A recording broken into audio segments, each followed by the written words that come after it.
League of Legends players have launched their first ever strike in pro esports. The professional video gamers are standing up to developer Riot Games, which scrapped a rule that supported up-and-coming talent and is threatening the jobs of dozens of players and coaches. Interesting. What's going on over here, huh? As long as we're on the general subject. We can't see? Yeah, I was reading it! Riot Games, a billion-dollar game developer. Yeah, last month, they dropped a rule requiring teams in the top-level league championship series to field teams in a lower-tier league. As many as 70 players, coaches, and managers could be out of work. To protest the move, the North American Players Union, didn't know that was a thing, held a historic strike authorization vote, which passed overwhelmingly on May 28th. They called on Riot to maintain the viability of the lower-tier league, which they said was vital to the future of the sport. Huh. Rather than delay the June 1st start of the summer season, Riot quickly changed the league's rules to make it easier for teams to field replacement rosters by hiring scabs. What is happening here? Riot is now threatening players with an ultimatum. If there's no resolution within 2 weeks, not only will the entire summer season be canceled, but league teams will be disqualified from 2023 Worlds, the top tournament for pro gamers. Wait, why do they want to get rid of the lower tier league so badly? Does it cost that much that they're willing to risk the entire, Riot's argument is that a company's paid millions to be in the first league. Okay.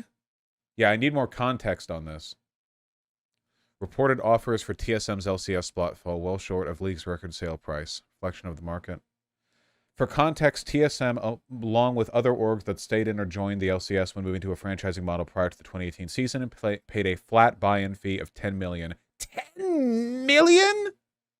So that's the reason why they just don't like the fact that the lower tier league doesn't have an insanely high buy-in price? Is that literally it? Yeah, there's a ridiculous amount of money in esports considering it doesn't make money. Man, the economics of esports is so... It's difficult to even get into it. It exists in this very weird quantum superposition where at the same time you hear about insane amounts of money being tossed around, and then you open up the wallet to look at how much money there is in the scene in total, and there's $5 and 3 pennies. It's really, really weird. I don't know how much of it is money laundering and how much of it... A lot of it... I feel like a lot of it falls in the same phenomena as college sports, where everyone playing college sports is eating ramen to survive, and then the coach gets paid $7 million a year for 10 years or something. There's it's very, very strange. I'm not an expert on it. Yeah, I don't want to... These are the statements the union demands. Yeah, show me the union demands. Yeah. Riot tried and failed getting scab players. Nobody's going to watch scab play. Nobody's going to go and watch oh yeah, here's the NA teams. Woo, it's Johnny Foreskin, and whoa, is that Timmy Shits? What do you mean? Just, people watch that shit for the talent, not just to see play. You can't scat. Well, okay, sorry. Riot Games, instead of negotiating good faith, first tried to recruit scab players, especially from the collegiate circuit, with huge financial offers. Look at how much money they're willing to spend to get scabs here. That kind of reinforces the idea that this isn't really about dwindling resources and more about preserving exclusivity for the higher tier leagues. The LCSPA has been aware for over a week of attempts to require teams to field scab players at the start of the season. We continue to actively reach out to players outside the LCS with a clear and simple message. Do not agree to play for any LCS org as a replacement player. This walkout is for the benefit of all NA League players. Crossing the line puts all players' futures at risk. Crossing the line undermines player negotiating power. If you have already agreed to a replacement contract, please contact the LCSPA for further counsel on how to navigate your situation. Guys, I'm going to be real. League jokes aside, this is based as hell, man. Esports gamers, professionals, get pretty exploited in ways they don't even know because they're stupid teenagers.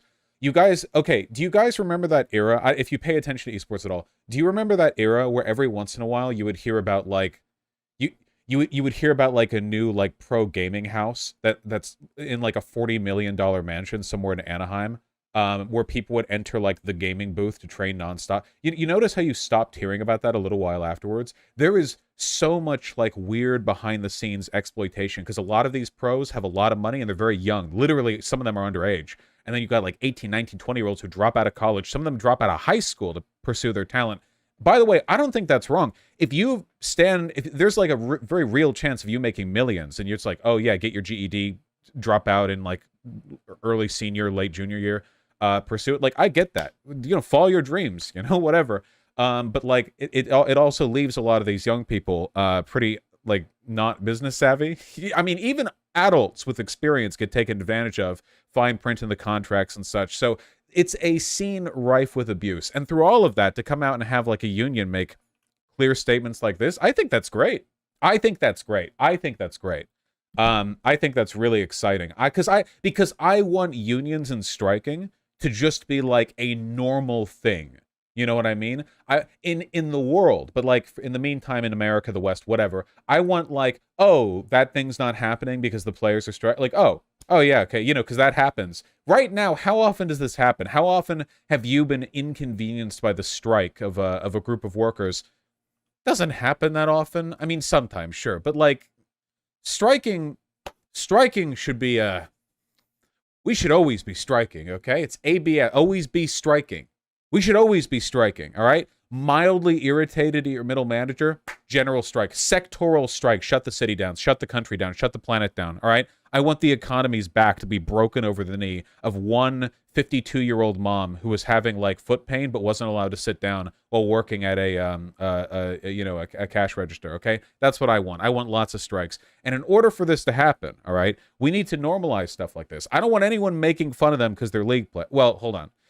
You can make fun of them for being league players. I don't want to go crazy here, okay? You can do that still. However, them being league players does not detract from the importance, severity, or seriousness of what they're doing. And I don't know all the details, you know? Maybe Riot has some kind of argument here, you know? But considering the fact that Riot's response seems to have been try to like quickly pay a bunch of scabs to file in rather than like do negotiations, I'm going to guess they don't. Personal guess of mine, don't think they do. Yeah, it's very exciting. Strike to nerf Irelia. Are people still complaining about Irelia? Okay. They lowered the rank requirement from Diamond to no rank to join. Is that true? Were they trying to pull scabs from any rank? Would they really have that much trouble pulling people from Diamond? Yes, that's true. That's insane. That's insane. That's insane. Okay. Dude, maybe we should see the scabs at LCS just purely for the comedy value, you know? We could see some shit that will never grace the LCS again, okay? We could see people doing like behind tower rush strats. We can see the jungler like spend 6 minutes doing a loop around top river, like trying to gank like a Scion top or something and failing every time. I don't know. We could some crazy shit could happen. I don't even know. The build choices, just think about it. Wood 5 division. River Shen. We need to bring back River Shen. That's true. Why do you know so much about League? I played League for years, like season 3 to 7 or 8 or something like that. Yeah. All right. So anyway, I support Riot, and I want the entire player base to be scabs. At the LCS, I mean. Have you watched Arcane? Yes, I've watched Arcane. What's a scab? A scab is somebody who's brought in to replace striking workers. Faze drama? What? Oh, wait, whoa. What the f does this have to do with strikes? Statement from the company. Faze, that's still a thing. It's a pretty big thing. Not anymore. Yeah, I feel like esports is kind of dying. I don't know. It's kind of sad to see because, I mean, I enjoyed StarCraft esports getting it. I feel like we're seeing kind of like a prey cycle in nature where esports got too big and too expensive for its own good. I feel like esports is at its best when you have like informal or maybe like formally sanctioned tournaments that are just like streamed and you have good players on there. But when you're doing like treating all the esports players like they're, you know, celebrities and you fly them out for the big match, like people spend so much money on this crap. I don't know. Seems kind of dumb. I have not a sleep and see. Faze brought a new girl in, and one of the dudes is being very misogynistic to her. That's what's happening? What? How is that drama? That sounds pretty like that's like a normal thing that happens. What is this? Exposing the misogynistic underbelly of some of the organization's fandom. Now Van Dien has locked her Twitter account, removed the fazeclan moniker. What was said here? This was yesterday. What? Faze is no stranger to contrasting viewpoints and passionate opinions on the future of the brand. Recruitment has always drawn that out. But make no mistake, the mistreatment of our newest member is in no way okay. Grace joined in hopes to bring her voice to Faze, and we stand by her. You guys have lost the plot. Ratio, shut your dumb ass up, Seabass. So they're all saying they don't like the lady? Is what they're saying? Yes, because woman? Well, what'd the woman do? Vandy and signing targeted her by fans and Faze star alike. The controversy began when FaceClan announced the actor turned Twitch streamer. Wait, actor? Who's this person? Van Dien? Grace Van Dien? Is it Grace? Grace Van Dien. She is known for playing Brooke Osmond in the Netflix teen drama Greenhouse Academy and Katie Campbell in the NBC drama series The Village. I have no idea what these are. Okay, so she wasn't a huge actress. That's fine. That's okay. Mostly famous for Stranger Things. Then why didn't they say that in the summary on Wikipedia? Why are people mad at her? Learning on the fly. What's happening? Oh, all the PR bullshit they told you, like, yeah, we want to build around women and give them a space in the community so they feel like accepted. It's a male-dominated industry. If we put in women, yeah, girl rules. Shut the f up, bro. So, get wrecked. To everyone saying that. I just can't compete with that, man. I can't. She roasted me. It's over. Grace, I'm sorry. All I want to say is you're golden Valorant. Make Stranger Things your entire personality, even though you're only on one episode. You found out about Twitch through Tumblr. Not only have you not hit a trick shot, but you don't even know what the f that is. When you were still playing. Okay, hold on. Before I ask any further questions, I need to know, why was she signed on? FaZe is an esports league. You have to be very good at esports to do that. Diversity and attention.